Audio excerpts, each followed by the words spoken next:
Well, good morning, everybody. Welcome.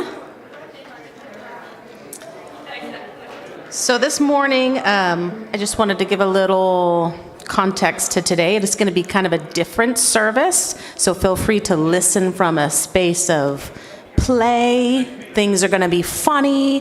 Things are going to be different. Okay, so it's a special service, quite different, so feel free to be light and be playful, okay? We're going to first sing 149, which is Lift Every Voice and Sing.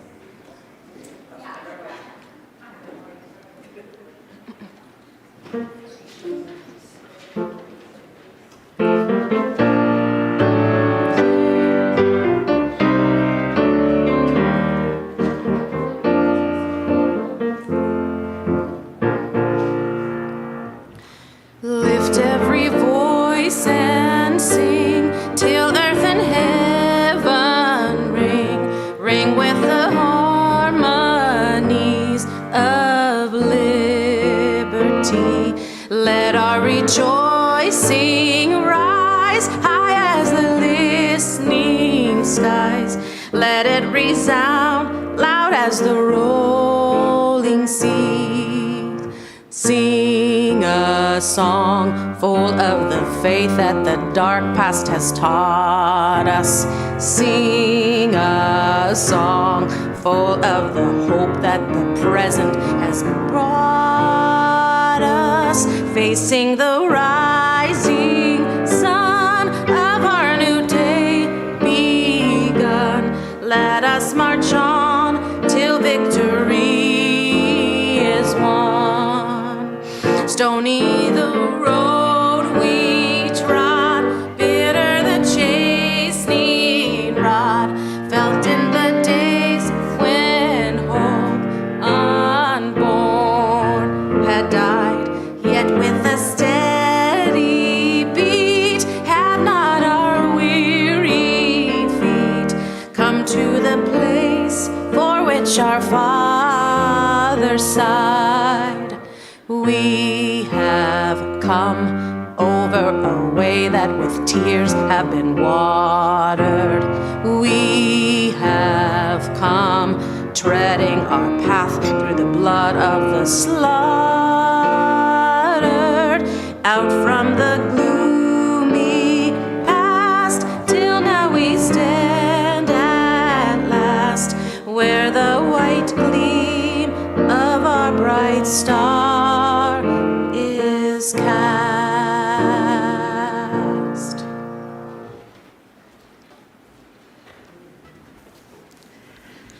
Good morning, and welcome to the Unitarian Universalist Church of Spokane, where our mission is to join together to create a nourishing, liberal, religious home and to champion justice, diversity, and environmental stewardship in our wider world, or as we often say in short around here, to create community, find meaning, and work for justice.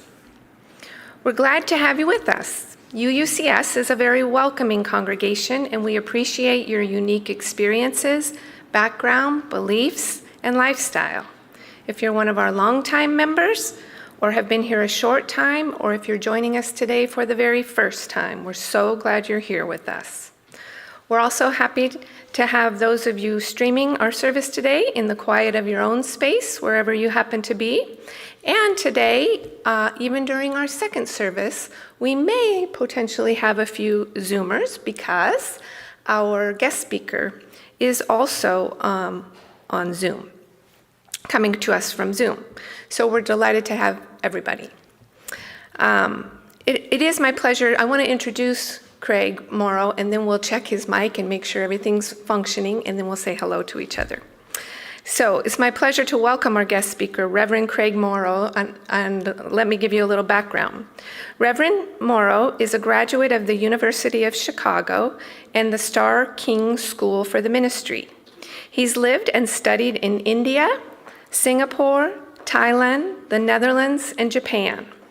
He has served churches in California, Illinois, and the Pacific Northwest, and is a founding member of the Tri-Cities Interfaith Alliance in South Central Washington.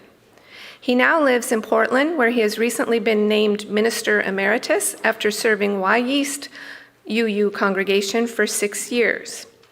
His sermons are often informed by readings in the original languages of religious texts, including Arabic, Hebrew, and Tamil, and are known for blending scholarship with plain speech and a sense of humor, which I think you will see today.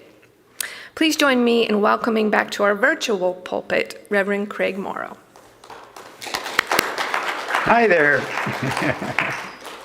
And Terry's still with us too from up there. Terry's hosting, he was hosting our first service and often is our host all the way from Edmonton. Is that where you are, Terry? Yes, indeed it is. And I'm glad to be here to get a repeat of the great sermon. And so thank you. Good. And can you hear me clearly? And we can hear you too, Craig. Great. Very good. Great. Looking forward to round 2 for me. Love it. I skipped over a couple of announcements. I want to do that before we meet and greet each other. You'll see in your order of service and also on the slides if you're attending online, there's actually quite a few upcoming events at UUCS, but I want to pay special attention, because I've been asked to bring your attention to the potluck. Church potluck is next week. That's our 3rd Sunday potluck, which I think it's going to be our 3rd one. So we're on a roll here. Try to keep this social activity going. This time, the social activities team, if you look at the very small print here, we have a few more rules to follow, or you can consider it just guidance if you'd like. If your last name starts with A through M, they're asking you to bring a main dish if you're coming to the potluck. If your last name starts with N through Z, bring a side dish, salad, or dessert. Or come and bring whatever you want, or nothing at all, and join us, and it'll be really fun. Okay, lots of other things to look through here. So now, let's take a few moments to greet one another and be sure to say hello to someone you haven't met yet.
Thank you.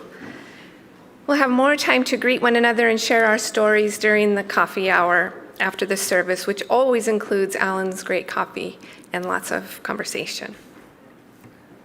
We now turn from our informal greeting of one another to formally begin our service by lighting our chalice, the symbol of Unitarian Universalism, the symbol of our unity and solidarity, of our openness and inclusion, of our community and individual uniqueness. May this small flame be our offering of warmth to those who are cold and alone, and a light to those in darkness. May it be a flame that ignites justice in our world and a beacon of hope to those in need. And may it reflect at least a spark of truth wherever truth has been lost, and cast a healthy shadow of doubt where it has been found. Our opening reflection today is Mary Oliver's poem, The Journey. One day, you finally knew what you had to do and began, though the voices around you kept shouting their bad advice, though the whole house began to tremble and you felt the old tug at your ankles. Mend my life, each voice cried, but you didn't stop. You knew what you had to do, though the wind pried with its stiff fingers at the very foundations, though their melancholy was terrible. It was already late enough, and a wild night, and the road full of fallen branches and stones. But little by little, as you left their voices behind, the stars began to burn through the sheets of clouds, and there was a new voice, which you slowly recognized as your own, that kept you company as you strode deeper and deeper into the world, determined to do the only thing you could do, determined to save the only life you could save.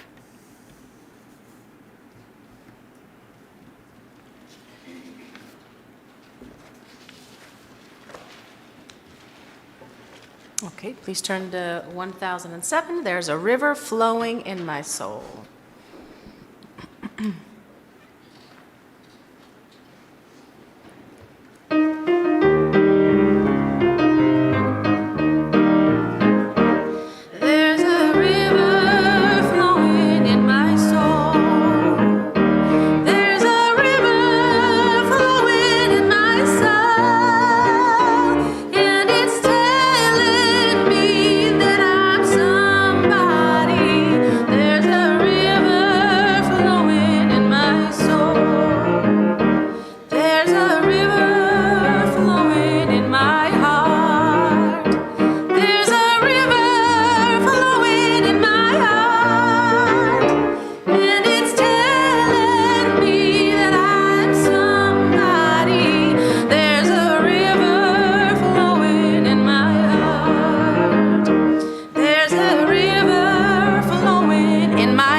We're now going to light our candles of care as we do each Sunday, and I want to start by lighting a candle for Angie Deerdorf, Suwotring's daughter, who is recovering from surgery, having a kidney removed just this week. So that was Angie Deerdorf, Suwotring's daughter. I also want to light these candles as we remember all those suffering, as we have been doing for quite some time. Those suffering in the midst of conflict, violence, and war, especially in Ukraine, Russia, Gaza, Israel, and countless other places, including right here in our own home, where lives are torn apart by the choices of leaders who prioritize power over peace. We hold in our hearts the pain of those who have lost loved ones, homes, and hope, and we acknowledge the deep despair that these conflicts bring. Though it may feel hopeless at times, We light these candles as an act of defiance against the darkness of hatred and destruction.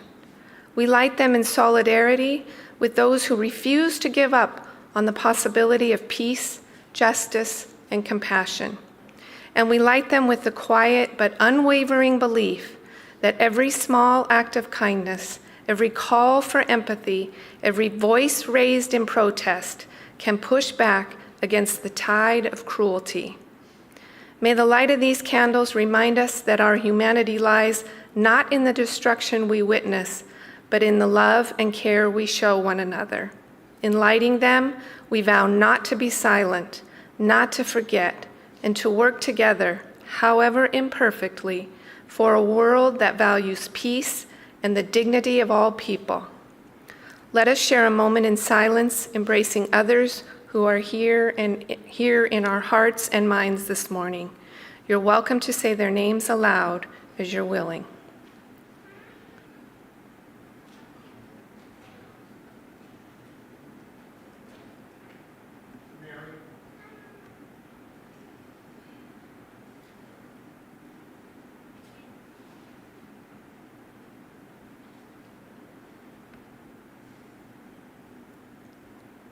Those named aloud and those embraced in our silence, and all those who are suffering elsewhere in our world at this hour, we hold in our community of compassion. We now gratefully give and receive this morning's offering, which sustains this community and its mission to the larger world.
Well done.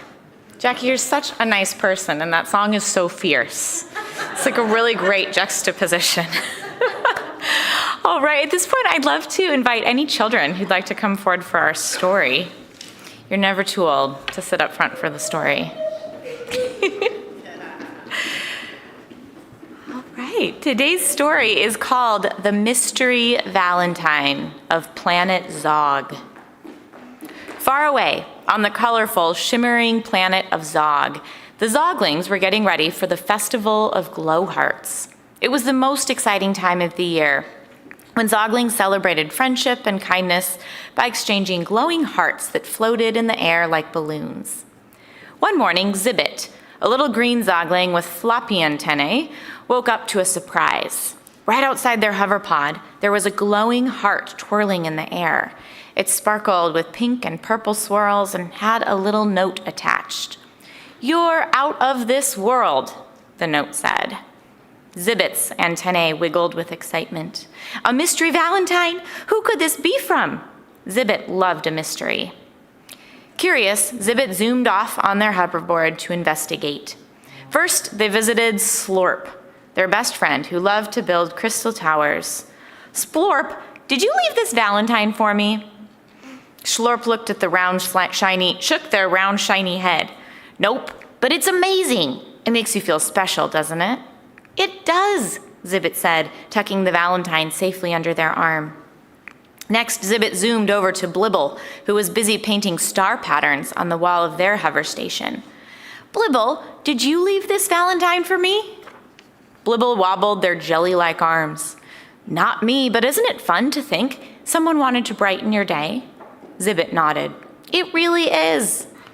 Finally, Zibbet visited the wise elder Zogling, Flarn.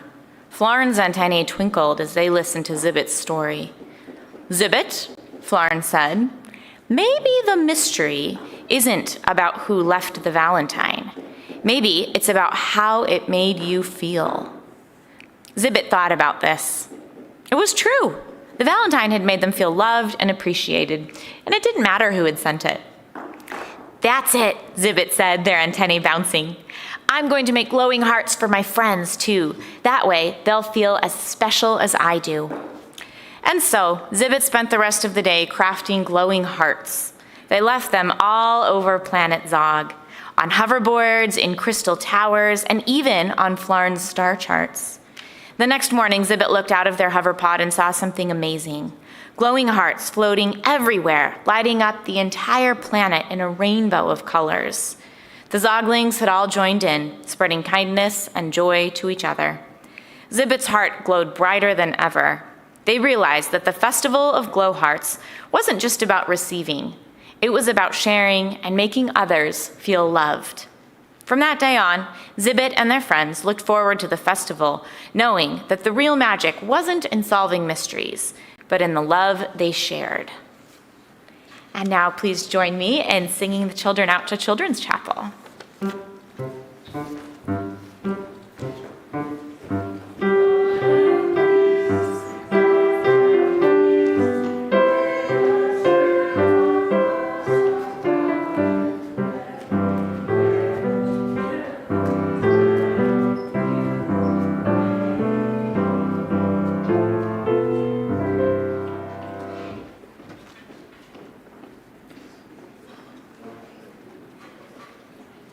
Well, thank you so much for the story and the music. The importance of fellow feeling and companionship. Remember Rocky. There's a lot of fierce boxing in that movie, but there's also the development of a bond between Rocky and Apollo Creed that continues throughout several of the movies and right into when Rocky trains Creed's son to be a boxer. So fantastic story of how rivals can become friends.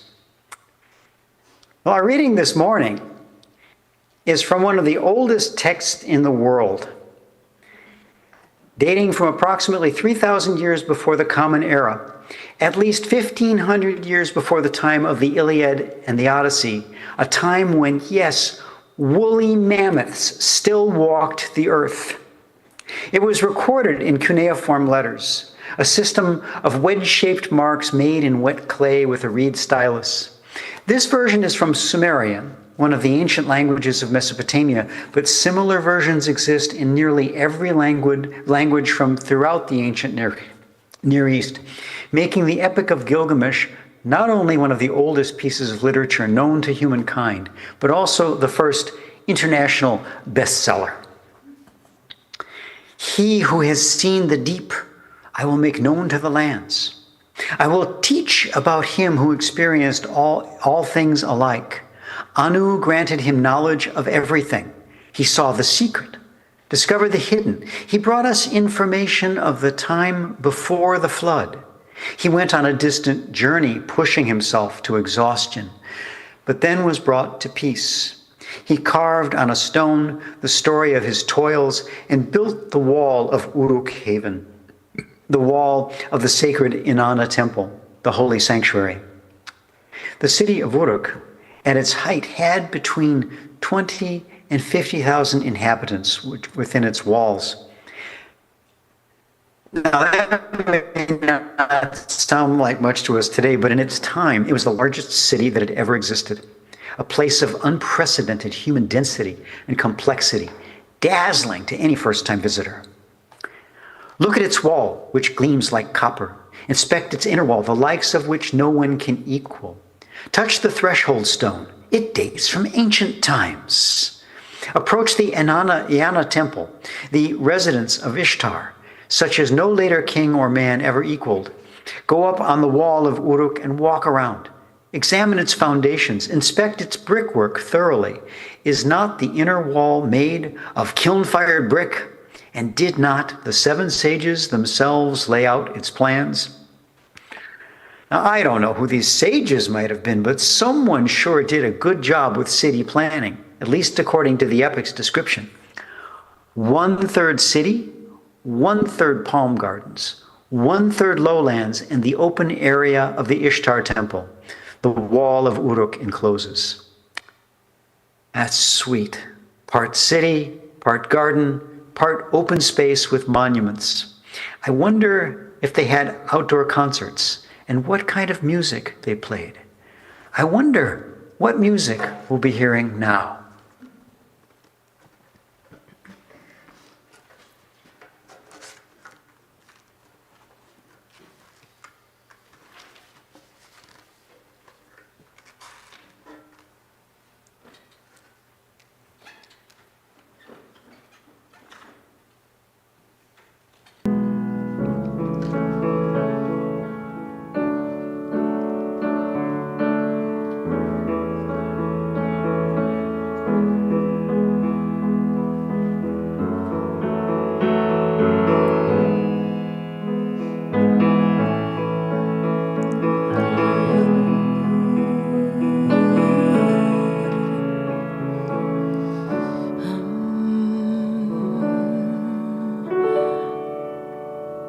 Ano shalom, ano shalei kanadaneum, flavor namdali shamday, undas nale. Flavum Wamde solne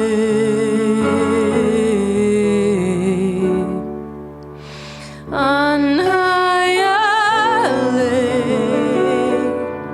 Laine Widun Flavum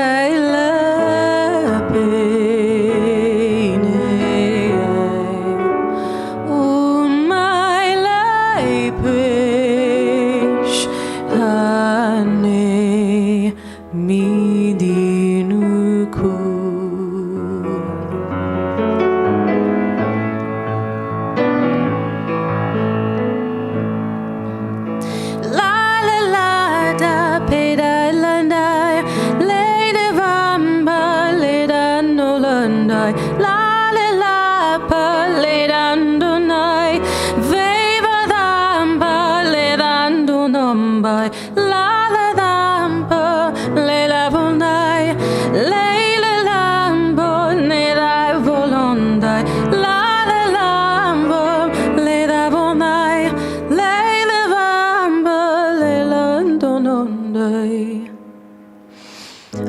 Ano shalom, ano shalei kanodanenum, flavum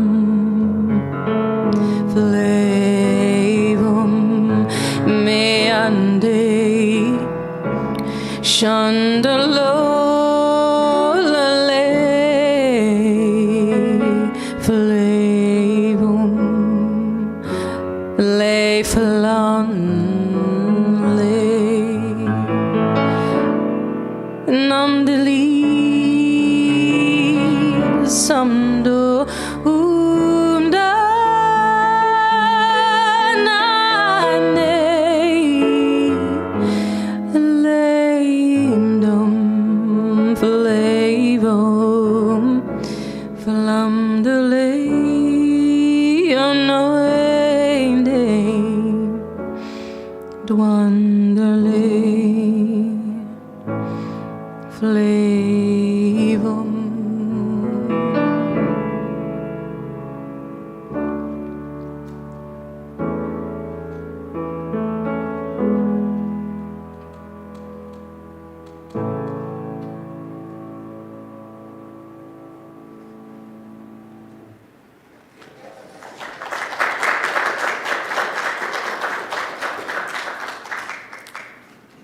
Thank you so much. I'm sure that was as lovely as the gardens of Ur.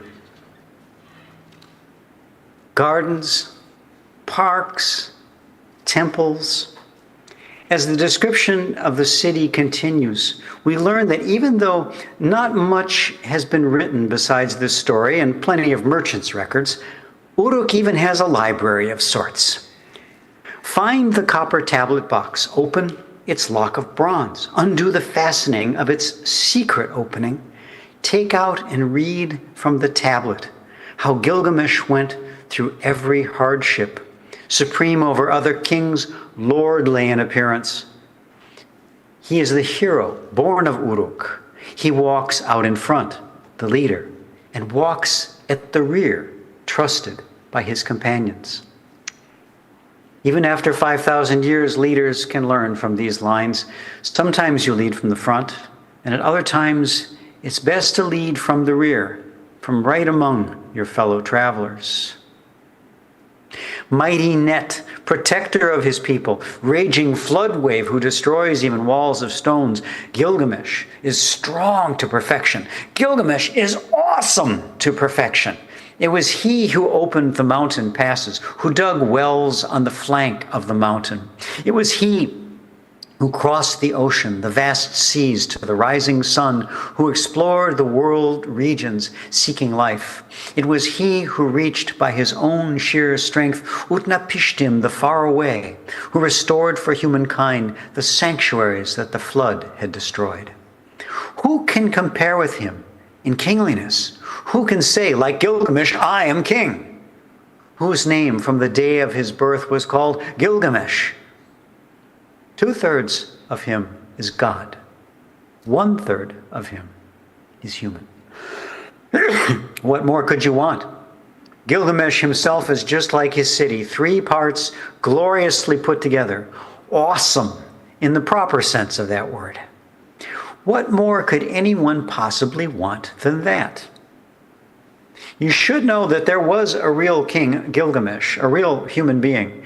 The Sumerian king list tells us that he was the 5th king of the 7th dynasty to rule the region of the city of Uruk. But the Gilgamesh of our story is more than a human king. He's 2/3 God and 1/3 human. He's also 100% dissatisfied with his life. Suddenly, at the height of his power, he's troubled with a terrible restlessness. He walks around the enclosure of Uruk. Like a wild bull, he makes himself mighty, head raised over others. There's no rival who can raise his weapon against him. There's no one to fight. no one to struggle with, no challenge to hold his interest. His lack of purpose begins to express itself in a series of aggressive sexual encounters with whoever he can find. Today, we might call this a sex addiction, but it's backed by power, and that makes it something much more dangerous. Gilgamesh does not leave a son to his father, the daughter of the warrior, the bride of the young man. The people are appalled by this change in their king. They begin saying things like this in the street. Is Gilgamesh the shepherd of Uruk-haven? Is he the shepherd? Bold, eminent, knowing, and wise.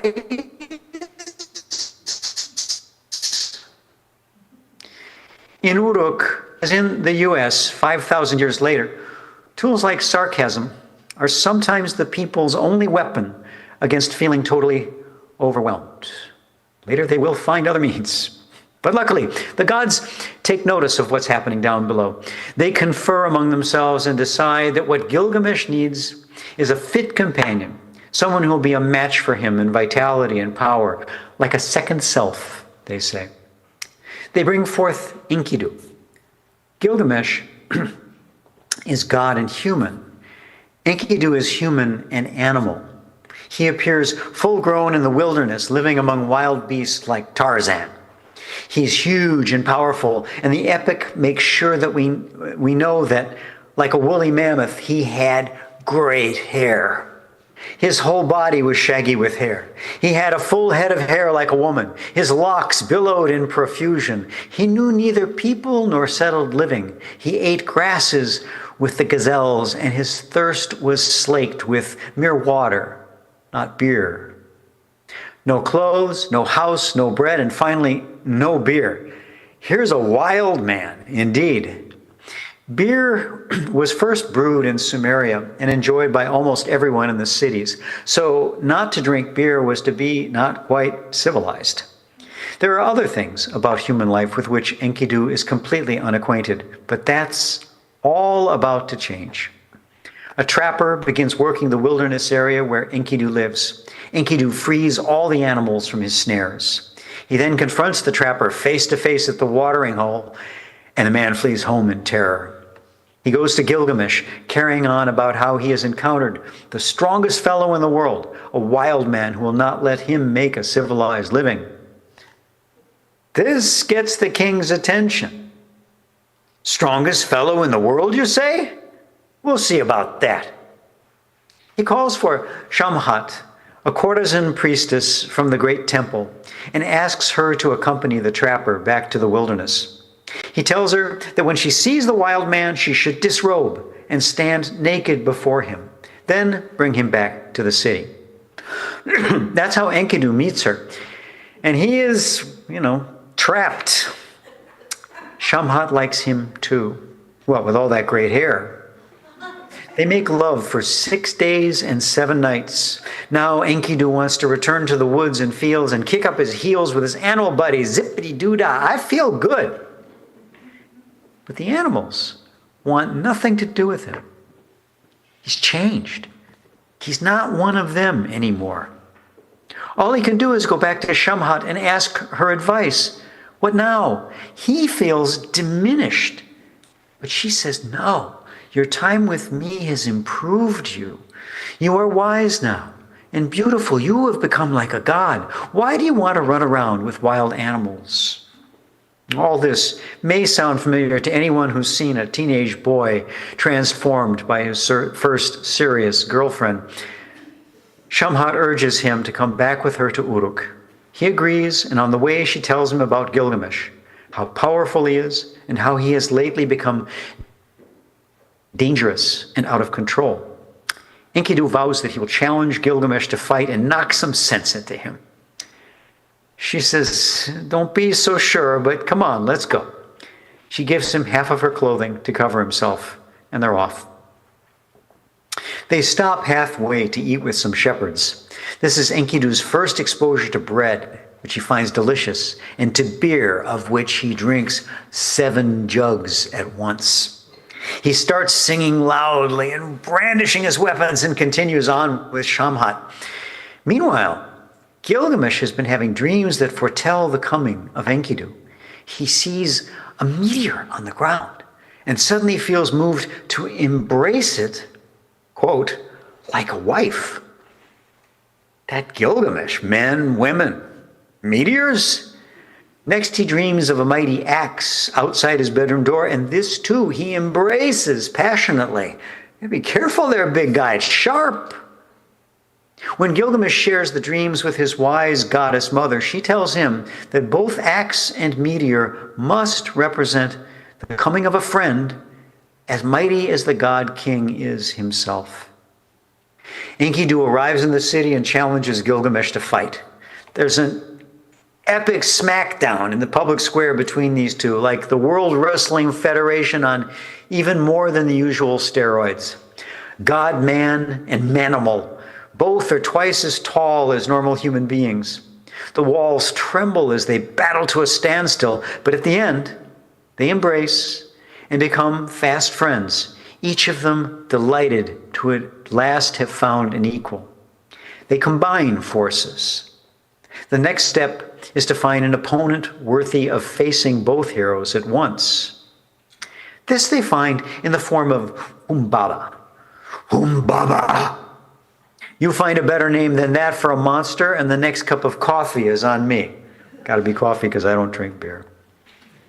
Humbaba means hugeness, and he guards a forest of great cedar trees, far to the west in what's today's country of Lebanon.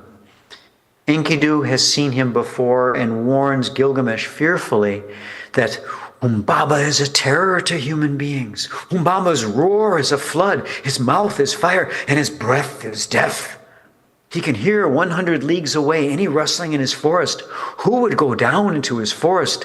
The gods assigned him as a terror to human beings, and whoever goes down into his forest, paralysis will strike. Gilgamesh will not be dissuaded. He orders weapons for himself and his partner, axes that weigh 180 pounds each, 120-pound swords, giant bows, thick armor. But will it be heavy enough to withstand Humbaba? Just to be sure, the pair perform various prayers and religious sacrifices, lining up as many gods and goddesses as they can persuade to be on their side. Nearing Humbaba's forest, it's Gilgamesh's turn to be afraid. He's petrified. But Enkidu says, "Come on, buddy, we can do this." Finally, they're ready. They cut down a cedar, which brings Humbaba breathing blasts of fire. The two heroes take their positions, but suddenly Humbaba starts to speak. First, he tries to gain their pity. "Hey, you guys, I never had a mother to love me, or a father for a role model. I'm all alone here." This doesn't work, so he tries dividing the comrades, saying to Gilgamesh, "Come on, king. You can have all the trees you want. I'll build you a palace and be your servant. Lose this hairy guy, and I'll be your new best friend." Gilgamesh ponders it for a moment. I wonder. That Gilgamesh, meteors, axes, monsters. But Enkidu tells him, "Stand your ground." Gilgamesh snaps out of it and strikes. Turns out the gods have been watching this exciting episode of the human spectacle all along. Now they raise a wind to help the heroes, and down goes Humbaba as the mountains and forests tremble. They cut off his head and offer it in sacrifice to the gods. Of course, they look a mess after all this, so they stop to clean up by the Euphrates River. Gilgamesh washes the blood and the gore out of his hair, puts on clean clothes, and sets the crown back on his head. And now, looking down from heaven, the goddess Ishtar sees him, and she is smitten. And that's the end of episode 1. You'll have to wait until next Sunday for the next episode.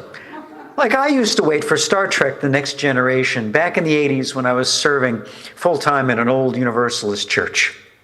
Once service was over, then the coffee hour and the potluck, maybe the odd meeting or two, I would step out from the stained glass filtered light into the world outside and softly start to sing, Dee-da-dee-dum. Dee-da-dee-dum. Do-da-dee-da-dee-da-dee. I'd be rejoicing in my heart that soon it would be time for my favorite show. Everyone who knows the show has their favorite episode. Mine is one called Darmok. The Enterprise has been hailed by an alien vessel whose captain comes on screen to speak with Captain Picard. The computer's translator program can handle the alien words, but no one can make sense of them. Shaka, when the walls fell. Temba, his arms wide. Clearly, the aliens and their captain are frustrated too. Temba, his arms wide. Finally, the alien captain, played by the great Paul Winfield, ponders for a moment and then seems to come to a decision. Darmok and Gilad at Tanagra. His ship's superior technology whisks Picard off the Enterprise. Suddenly, he finds himself on the surface of a nearby planet, facing the alien captain, who holds 2 daggers and offers one to Picard, saying over and over, Darmok and Gilad at Tanagra. Taking this for a challenge, Picard says, no, I won't fight you. But that's not the other captain's plan. He continues in person to recite phrase after phrase. Each one seems to be the title of a scene. Shaka, when the walls fell. So-and-so on the ocean. Then Darmok and Gilad again. Picard begins to understand that these people communicate entirely by references to certain stories. Some historical, some mythical, perhaps. But he still doesn't know what the stories are. At moments, the other captain seems exasperated, like a parent groping for the right way to get through to a child. Then another figure enters the scene, a monster that attacks them both. They fight it together and drive it away, but the alien captain is gravely injured. Picard slowly pieces it together that Darmok and Gilad must be 2 mythic rivals who join forces to face a monster at a place called Tanagra. Darmok and Gilad, Tanagra! Exclaims the other captain, delighted at this breakthrough, even as his story of his own, a story from home that's tested, the story of Gilgamesh, to the new story he has just enacted with his dear new friend, who now dies with a smile of satisfaction on his alien face. Later, back on the Enterprise, he describes with wonder how the other captain was willing to sacrifice his life to forge this bond of stories between one people and another. They've shared a common danger, yes. You could even say they shared a common enemy, but that's all part of something bigger. To share stories together, person to person, people to people, is even more essential than to share a common language. Are stories built from language, or is language built from stories? Perhaps each is made of both. Children acquire language in many ways, but storytelling is one of the most essential. They may not know all the words, but they still get the story through pictures, gestures, feelings, and the very body of the storyteller. The body of stories. Your body. Mine. The more we know of another person's stories or another people's, the less easy it is to ignore them, to discount them, to disown them, or let them die.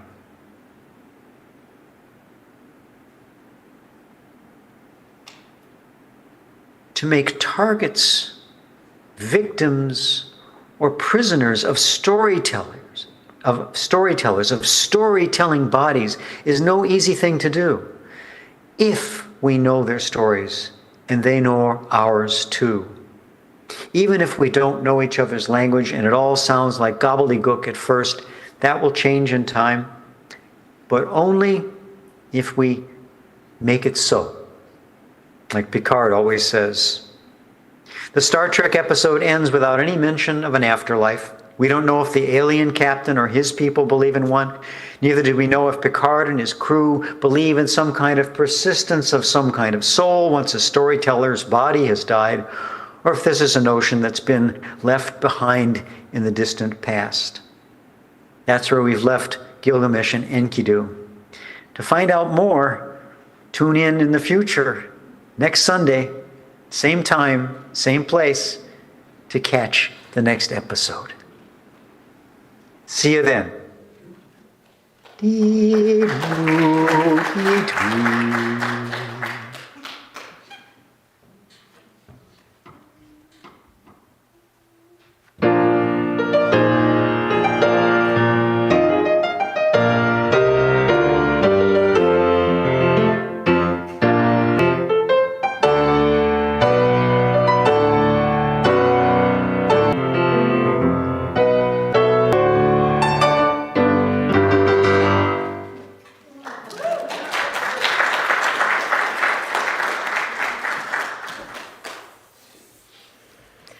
Our benediction today is from Swiss philosopher and poet Henry Frederick Emile. Life is short, and we have never too much time for gladdening the hearts of those who are traveling. Amen. Blessed be. Salam alaikum and shalom.